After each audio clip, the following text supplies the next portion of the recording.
नमस्कार, आप देख रहे हैं ना भारत न्यूज चैनल और मैं हूं गुरमीत सिंह संधू। दर्शकों, कल जो है राज्यसभा के चुनाव होने जा रहे हैं और जाहिर सी बात है कि पीडीपी के 3 कैंडिडेट हैं, 6 जो है वो कांग्रेस के हैं और भारतीय जनता पार्टी ने 3 उम्मीदवार अपने खड़े किए हैं और उनका दावा है कि हम तीनों सीटों पर जीत हासिल करेंगे। हमारे साथ राजेंद्र सिंह मनाज जो है वो चीफ स्पोक पर्सन है पीडीपी के, उनसे बातचीत करेंगे। 3 वोट जो है वो किन्हें कास्ट करने जा रहे हैं।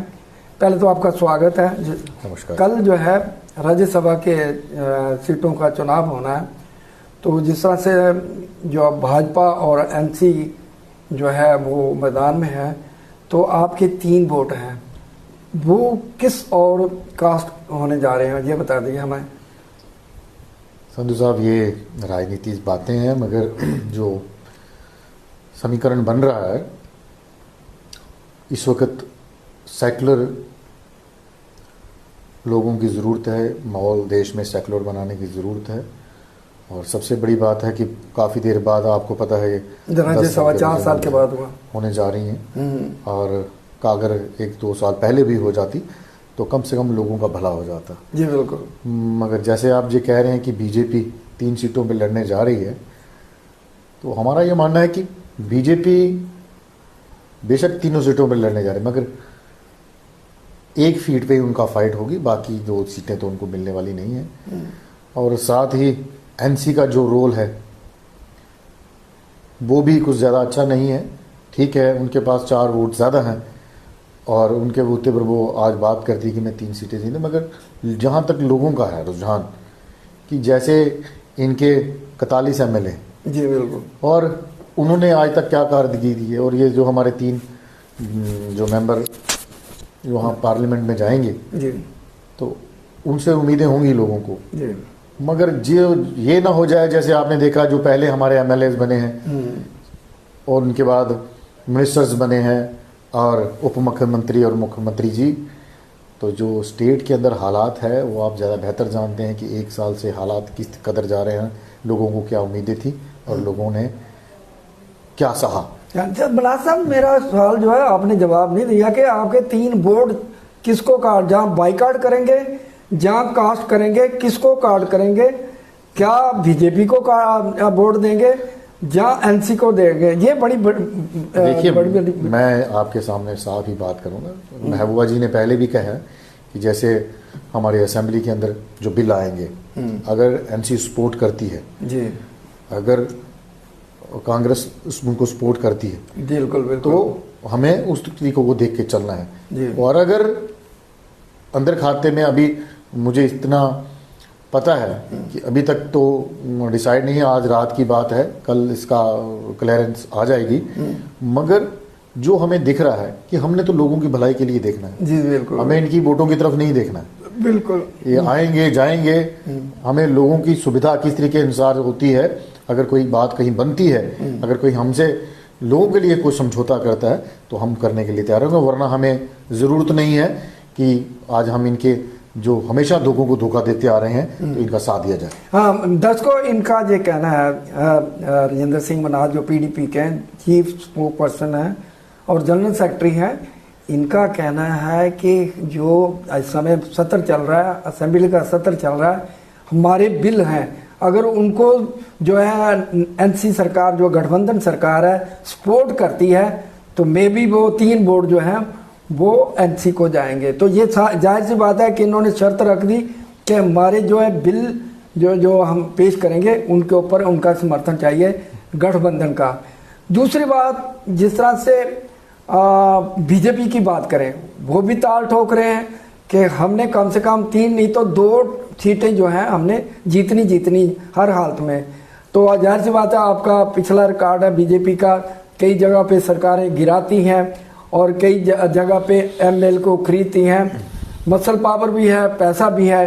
तो आपको लगता है कि इस स्थिति में जो इंडिपेंडेंट जो है कैंडिडेट जो है जीते हुए हैं, वो बीजेपी को वोट करेंगे?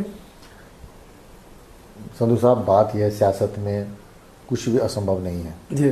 जो बीजेपी का फार्मर ट्रैक रहा है हमेशा पीछे, आपको पता है चंडीगढ़ में क्या हुआ था, बिल्कुल बिल्कुल। आपको पता है गोवा में क्या हुआ था, महाराष्ट्र में क्या हुआ था। तो बीजेपी का ट्रैक तो हमेशा रहा ही है। तो वो मगर वो सिचुएशन अलग अलग थी। यहाँ पर जम्मू कश्मीर में सिचुएशन अलग है, मगर सियासत में कुछ भी पॉसिबल हो सकता है। जी जी। बीजेपी वाले माहिर हैं खरीद फरोख्त करने के लिए, कुछ भी कर सकते हैं, मगर कम तो हमारे एनसी के भी नहीं है। जी जी।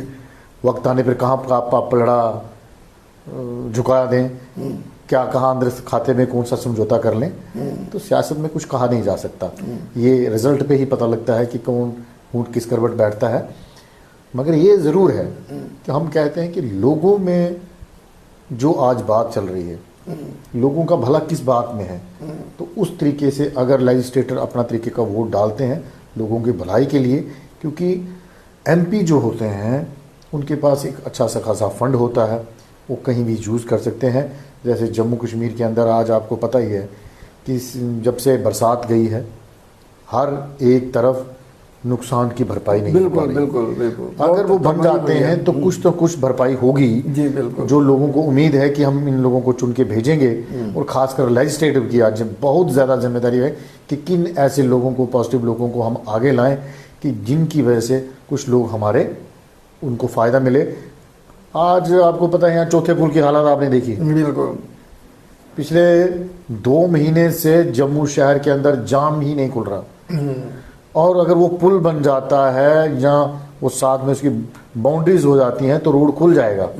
एक छोटा सा काम 25 से 50 लाख रुपए के बीच में वो कंप्लीट हो सकता है। बिल्कुल बिल्कुल। मगर आप देख रहे हैं, बरसात भी खत्म हो गई है।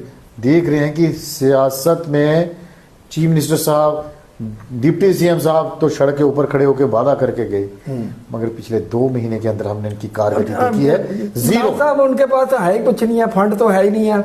जब वो सत्ता में आए तो फंड की कमी सेंटर के ऊपर डिपेंड है। सेंटर चाहे, आपको याद होगा 209 करोड़ रुपए देके गया यहाँ पर इमीडिएटली था कि जो जरूरत थी। क्या इस पुल के लिए क्या इनके पास 50 या 25 लाख रुपए देने की जरूरत नहीं थी, जो आज पूरे शहर को जाम की स्थिति में रखा है। लोगों का तब से अभी तक करोड़ों रुपए का डीजल पेट्रोल वेस्ट हो गया होगा।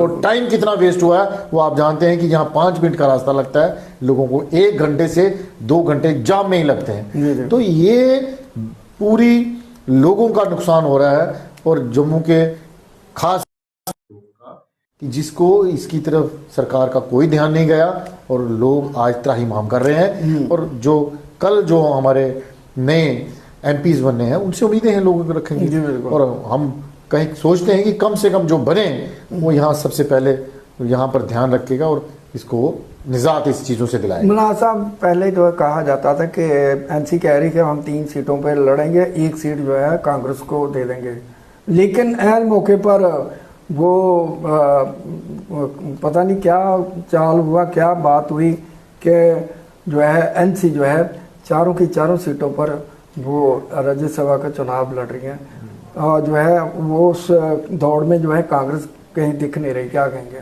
देखिए, ये इसके लिए आपको थोड़ा सा पीछे जाना पड़ेगा। एनसी का इतिहास रहा है धोखा देना, चाहे पिछली 89 से लेके उनके पीछे देख लीजिए, उनके बाद आज तक देख लीजिए, और बीच में जब यहाँ पर एक किस्म की मैं कहूँगा कि खून की नदियाँ बह रही थी, जब मुफ्ती साहब ने इसको संभाला था तो उससे पहले एनसी के हाथ में ये इन्होंने लोगों को धोखा दिया है हमेशा, और धोखे के सिवाय कुछ नहीं दिया। उग्रवाद को सपोर्ट की और उसका खमियाजा हम लोग आज तक भुगत रहे हैं। आपको याद होगा संधू साहब, जब पीएचडी बना था जी बिल्कुल, उसमें कुछ पार्टियां थी, पीडीपी भी उसमें थी, और महबूबा जी उमर साहब के फादर साहब की बड़ी रिस्पेक्ट करती थी, बिल्कुल, और उन्होंने पूरे भरोसे में उनको लेकर इलेक्शन तक उसको रखा कि हम मिलजुल के लड़ेंगे। और जब बात वहां आई तो एक दम वो आपको पता है फिसल गए, जिसका पीडीपी को बहुत ज्यादा नुकसान हुआ। तो आपको पता है जो 1 नंबर की पार्टी थी, इन्होंने हमें इतना नुकसान किया, लोगों का एक जो विश्वास था कि ये लोग मिलके लड़ेंगे, बाद में एनसी ने किसी को भी इतनी ज्यादा शीट शेयर्स नहीं की और सिर्फ अपने आप पे लड़ी। जी बिल्कुल। उसका ही जो आज ये अपने आप को 41 सीट्स के ऊपर लेके आते हैं, वहाँ 42 सीट्स पे ऊपर लेके आते हैं। तो नहीं तो वहाँ किसी की 20 होती, किसी की 22 होती, मगर एट ए टाइम जब वो फैसला लिया गया तो पीडीपी को उसका नुकसान हुआ, क्योंकि हमें पूरा विश्वास था, हम लोगों ने अपने कैंडिडेट उस तरीके से उतारे थे, मगर हमें पीएचडी में एनसी की वजह से नुकसान हुआ और जो खमियाजा हमने भुगता। आज महबूबा जी ने सबसे पहले जो हमारी श्रीनगर की सीट है सबसे पहले उसको क्लियर किया। हम इनके ऊपर डिपेंड नहीं रहे, ये करेंगे नहीं करेंगे, इन्होंने लास्ट में क्लियर किया अपना। जी बिल्कुल। मगर हमने पहले इसीलिए क्लियर किया कि अब हम इनके ऊपर विश्वास नहीं करते और जो भी फैसला करेंगे अपनी खुद मुख्तियारी और अपने बलबूते करेंगे। मना साहब एक बात आपने की थी कांग्रेस की। जी जी। कांग्रेस को इन्होंने धोखा दिया। जी बिल्कुल। आज अलायंस करके सबसे पहले इन्होंने उनकी जब अपना मिनिस्ट्रीज में उनका हिस्सा था वो खाया, आपको याद होगा। बिल्कुल। वो खाया। उसके बाद आज एनसी और कांग्रेस में श्रीनगर में और जम्मू में दोनों जगह अपने जो कैंडिडेट्स हैं उनको विड्रॉल कर लिया कि हम नाराज हैं, हम खड़े ही नहीं होना हम आपके साथ मिलकर खड़ा होना ही नहीं चाहते। जी जी। बात खत्म। मना साहब आप इनको पता है कि एनसी ने जिस चीज के साथ भी है उसको खत्म करने की कोशिश की है, ऐसा ही आज कांग्रेस को लगता है कि अगर इनके साथ हम मिलकर लड़ेंगे तो हमें भी ये खत्म कर देंगे। मना साहब एक सवाल और, क्या हमेशा आपके ऊपर ये एक इल्जाम लगा, पार्टी के ऊपर इल्जाम लगता है जी कि 370 और 35 हटाने में सबसे ज्यादा भूमिका जो थी पीडीपी की थी, ना बीजेपी के साथ वो जो सरकार बनाते ना 370 हटता, ये आपके ऊपर पूरा इल्जाम है। इसी का कारण जो है आपको कश्मीर में लोगों ने नकार दिया, आपकी बहुत कम सीटें आई।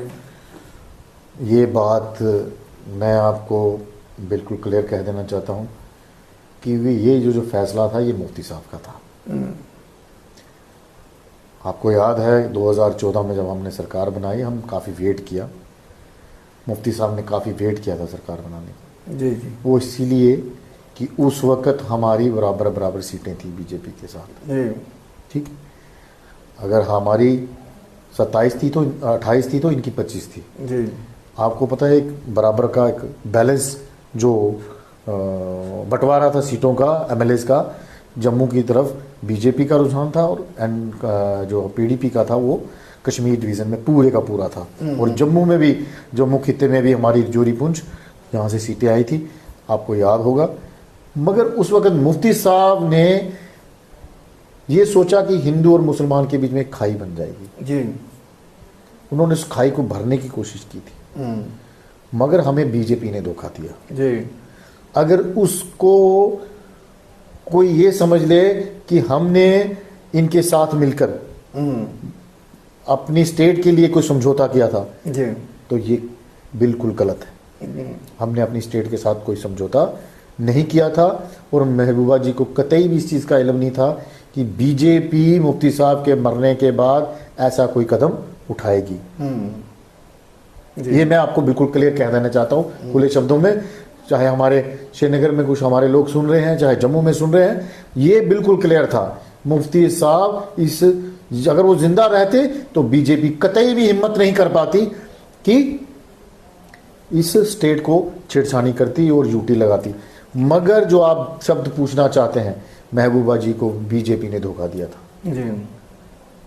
महबूबा जी ने बीजेपी को धोखा नहीं दिया, बीजेपी ने महबूबा जी को धोखा दिया था और उनको इस चीज़ का कोई इल्म नहीं था कि इनके अंदर कौन सी साजिश चल रही है। मुफ्ती साहब बड़ी भांति जानते थे। उन्होंने दो टूक शब्द के कहा था कि मैं जम्मू कश्मीर के साथ कोई समझौता नहीं करूंगा। जब मैडम बनी थी तब भी आपको पता है कितनी देर बीच में उन्होंने मुफ्ती साहब के मरने के बाद कितनी देर के बाद वो चीफ मिनिस्टर बनी थी। जी बिल्कुल। वो इसी बात पे अड़ी थी कि आप जम्मू कश्मीर के साथ कोई छेड़खानी नहीं करेंगे। मगर जब भी बीजेपी ने पीडीपी की पीठ में वो छुरा घोंपा था, मगर उसका खमियाजा जम्मू कश्मीर के लोगों ने हमें दिया कि इनके साथ मिलकर किया, जबकि हमने उनके साथ कोई ऐसा कॉम्प्रोमाइज नहीं किया। चलो लास्ट क्वेश्चन है, जिस तरह से उपचुनाव होने जा रहे हैं नगरोटा में, तो पीडीपी ने अपना प्रत्याशी नहीं खड़ा किया, क्या डर लगता है कि हार जाएंगे? जहाँ पे जनाधार नहीं है आपका पीडीपी का, इसलिए आपने वहाँ पे अपना कैंडिडेट, कम से कम लड़ाई तो करते, मैदान में उतरते तो जरूर। मैं आपके सामने पहले भी बात कह देना चाहता हूँ, ऐसा कुछ नहीं। पीपल्स डेमोक्रेटिक पार्टी जितनी मजबूत श्रीनगर के अंदर है, वैसे ही हमने यहाँ पर जम्मू कश्मीर के जम्मू सूबे में भी उतनी ही बराबर हमारी दमदार है। हर वहाँ भी हमारा अपना वर्कर है, नगरोटा के अंदर भी, और यहाँ श्रीनगर के अंदर हमारे क्या ये तो नहीं करें भाजपा को जिताने के लिए आपने अपना प्रत्याशी नहीं खड़ा किया? नहीं नहीं नहीं, जो आप ये इल्ज़ाम लगा रहे हैं ऐसा कुछ नहीं है। सिर्फ ये बात इतनी सी थी कि कुछ हम सोचते थे कि जो एक सेकुलर वोट है हमारा कहीं बट ना जाए, और हमें पूरी उम्मीद थी कि हमारे कांग्रेस के जो भी प्रत्याशी हैं होंगे तो वो एक खुली टक्कर बीजेपी को देंगे। मगर जैसे मैंने आपको पहले भी कहा कि हमें ये मालूम ही नहीं था इस चीज़ के कि कांग्रेस हमेशा नहीं। मेरा सवाल था कि आपने प्रत्याशी नगरोटा में क्यों नहीं खड़ा किया, ये सवाल है मेरा। मैं वो आपको ये जवाब दे चुका हूँ कि हम ये सोचते थे कि ये सेकुलर जो वोट है हमारा ये कहीं बट ना जाए, तो हमारी सपोर्ट होती कांग्रेस को पूरी। मगर जैसे कि एनसी ने हमेशा धोखा दिया है, उन्होंने उनकी वो सीट भी शेयर नहीं की जी, कांग्रेस को, उनके लिए उनकी वो सीट भी नहीं छोड़ी उनके लिए, और कांग्रेस पीछे हट गई। वरना अगर हमें पता होता कि कांग्रेस पीछे हट जाती है, हम एनसी के लिए खुला मैदान कभी ना छोड़ते और अपना कैंडिडेट, क्योंकि हमारे पास 4 कैंडिडेट थे ऑलरेडी। चौधरी हमीद 1 नंबर, दूसरा नंबर हमारे वहां पे डिस्ट्रिक्ट प्रेसिडेंट थे के शर्मा जी और समीर खसाना जी। अगर राजपूत कैंडिडेट की जरूरत पड़ती तो महबूब जी ने मुझे पहले कहा था कि अगर जरूरत पड़ेगी तो आपको हम मैदान में उतारेंगे। मगर सिचुएशन इस तरीके की बनी थी, तो मैदान तो खुला छोड़ने की कोई बात नहीं थी। मगर हम आज के वक्त में यही कहेंगे कि जो एक कंपटीशन होना था, अब वो कंपटीशन नहीं होगा।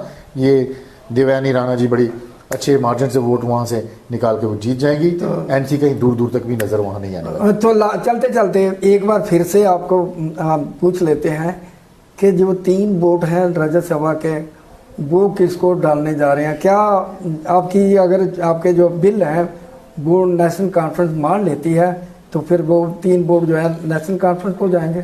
संधू जी, जो औद्योगिक शब्दों में आप मुझसे पूछना चाहते हैं, इसका जवाब तो हम आपको कल ही देंगे, क्योंकि सियासत में रात भर में भी कुछ हो सकता है। अगर बातें कुछ यहाँ इधर या उधर हुई, इस बार बिल्कुल क्लियर है। इस बार हम किसी भी लाजवा में आने वाले नहीं हैं। बात होगी तो सीधी होगी कि लोगों के मसलों का भरमार है। अगर लोगों के मसले हल नहीं होंगे तो कहीं भी कतई भी हम किसी का साथ देने वाले नहीं। हम लोगों के साथ खड़े हैं और लोगों के साथ हमेशा खड़े रहेंगे। पीपल्स डेमोक्रेटिक पार्टी कभी किसी के साथ ऐसे समझौता नहीं करेगी। थैंक यू सर, धन्यवाद। ये थे राजेंद्र सिंह मनास और चीफ स्पोक पर्सन थे। इनका कहना है कि हमारे बिल है 70 चलने शुरू हो चुका है, उसमें अगर नेशनल कॉन्फ्रेंस इनके बिल को समर्थन देती है तो जाहिर सी बात इनका इशारा है कि वो 3 वोट जो है नेशनल कॉन्फ्रेंस को चले जाएंगे। अगर नहीं समर्थन करेगी तो पता नहीं फिर भाजपा को देंगे जी। ये इनका ये मानना, ये सीधी अंदर की बात जो है इन्होंने बता दी कि अगर बिलों को समर्थन देंगे तो लोगों को वोट जो है वो एनसी को जाएंगे, अगर नहीं देगी तो जाहिर सी बात फिर भाजपा भी जाएंगे। धन्यवाद। जय श्री